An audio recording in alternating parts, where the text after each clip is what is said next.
예수님께서는 기적을 많이 행하셨습니다. 그 기적 가운데 첫 번째 기적이 혼인잔치에서 이루어졌습니다.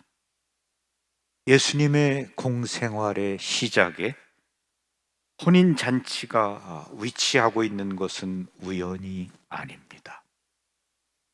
하느님께서 예수님을 통해서 인류와 혼인하셨기 때문입니다.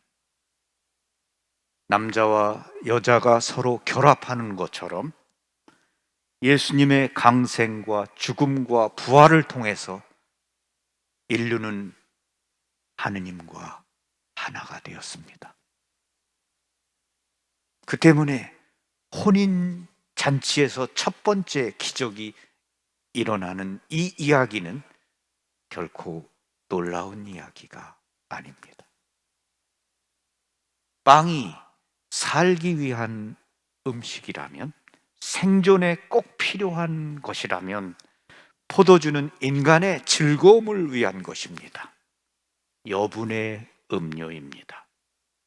이 여분의 포도주는 생존보다는 사랑을 위해서 꼭 필요한 것입니다.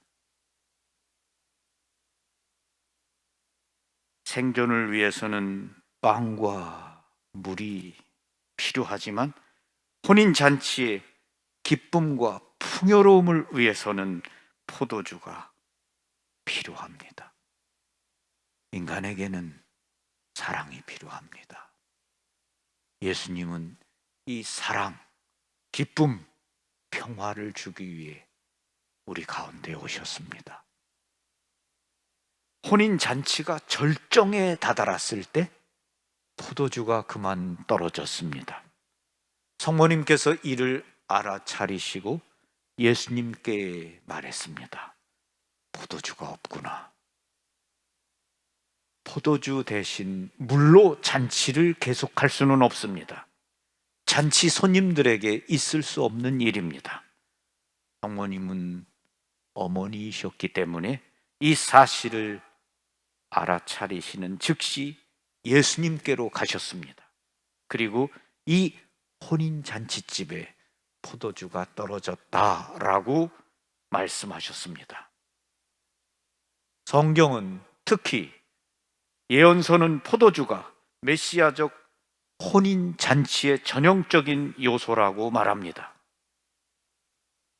예수님께서는 유다인들의 정결례에 쓰는 물독 6개의 물을 채우라고 하셨고, 그리고 그 물을 포도주로 변화시키셨습니다.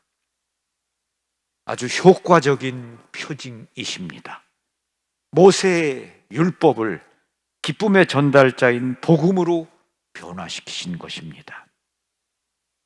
성모님께서 일꾼들에게 이르십니다. 무엇이든지 그가 시키는 대로 하여라. 성모님의 말씀대로 가나의 일꾼들은 순종합니다. 예수님께서 일꾼들에게 물독에 물을 채워라 하고 말씀하십니다. 그들이 물독마다 가득 채우자 과방장에게 날라다 주어라 하십니다. 그들은 곧 그것을 날라갔습니다. 그 사이 물은 포도주로 바뀌었습니다. 오늘도 성모님께서는 우리 모두에게 이렇게 말씀하십니다. 무엇이든지 그가 시키는 대로 하여라. 성모님께서 우리를 위해 가지고 계신 소중한 단 하나의 말씀입니다. 무엇이든지 그가 시키는 대로 하여라. 이 말씀은 성모님께서 우리에게 남겨주신 귀중한 유산입니다. 무엇이든지 그가 시키는 대로 하여라. 주님을 믿는다는 것은 그분의 말씀을 듣고 그분의 말씀을 실천에 옮기는 것입니다. 무엇이든지 그가 시키는 대로 하여라. 예수님을 믿고 따르는 우리에게 주시는 성모님의 본질적이고 단순한 권고의 말씀입니다. 무엇이든지 그가 시키는 대로 하라. 우리가 주님의 말씀대로 실천할 때 물이 포도주로 바뀌는 것처럼 우리들의 마음이 보다 더 선하고 보다 더 아름답게 바뀌게 됩니다. 변화가 우리 안에서 이루어지게 됩니다. 어머님은 혼인 잔치집에 포도주가 떨어진 것을 가장 재빨리 알아차리시고 예수님께 포도주가 떨어졌구나 하고 말씀하셨습니다. 어머님은 자상하신 어머니이십니다. 우리를 돕고자 하시는 어머니이십니다. 우리가 어려운 상황에 처했을 때 우리가 어떻게 풀어야 할지 알지 못하는 문제를 만났을 때 우리가 많은 경우 근심하고 불안을 느낄 때 우리에게 기쁨이 부족할 때 평화가 없을 때 우리는 성모님께 가서 이렇게 말씀드릴 수 있습니다. 성모님, 제 마음에 기쁨이 없습니다. 제가 우울합니다. 제가 슬픕니다.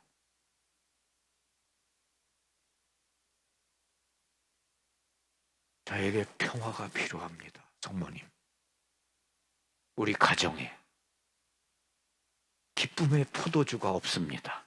이 포도주가 다 떨어졌습니다. 어머님, 저를 좀 도와주십시오. 제 마음에 이 허전함을 성모님 좀 도와주십시오. 제 마음을 보시고 제 영혼을 보십시오. 우리가 성모님께 그렇게 간절히 말씀드릴 수 있습니다. 그러면 성모님께서는 예수님께 가셔서 포도주가 떨어졌다. 저 사람을 좀 보라고 말씀해 주실 겁니다. 저 가정에 기쁨과 평화의 포도주가 필요하다고 말씀해 주실 것입니다. 그러신 다음 성모님께서는 다시 우리에게 돌아와 말씀하실 것입니다. 무엇이든지 그가 시키는 대로 하여라. 우리 각자가 우리의 물독에 물을 채우는 시간이 필요합니다. 그 물을 길어 올리는 수고가 필요합니다. 물독에 물을 채우고 물을 길어 올리는 그 시간, 그 수고, 그것은 하느님의 말씀에, 하느님의 성사에 우리의 마음을 열고 하느님의 은총을 체험하기 위해 기도에 바치는 시간들입니다. 목주기도를 바치고 미사에 참여하고 영성체를 하고 성경을 읽고 묵상을 하고 고백성사를 보고 이 모든 일들 물을 깃는 수고를 하는 것입니다. 우리가 그렇게 할 때 우리 자신의 마음에 떨어진 포도주를 예수님께서 채워주십니다. 우리 자신도 모르는 사이에 예수님이 우리 안에 가장 좋은 포도주를 채워주십니다. 그분은 우리에게 좋은 포도주를 넘치도록 채워주시는 분이시기 때문입니다. 그때 우리도 과방정처럼 이렇게 놀라서 말씀드릴 수 있습니다. 이렇게 좋은 포도주를 아직까지 남겨두셨군요. 저를 위해서. 우리들의 어머니이신 성모님, 우리가 매일의 삶 안에서 물을 깃는 그러한 영적인 삶에 충실할 수 있도록 우리를 도와주시고 우리와 함께 해주소서. 아멘. 여러분 모두의 마음 안에 우리 주 예수님의 평화, 기쁨의 포도주가 가득 차시기를, 그래서 항상 즐겁고 기쁘시기를 바랍니다. 주님의 성령 안에서. 아멘.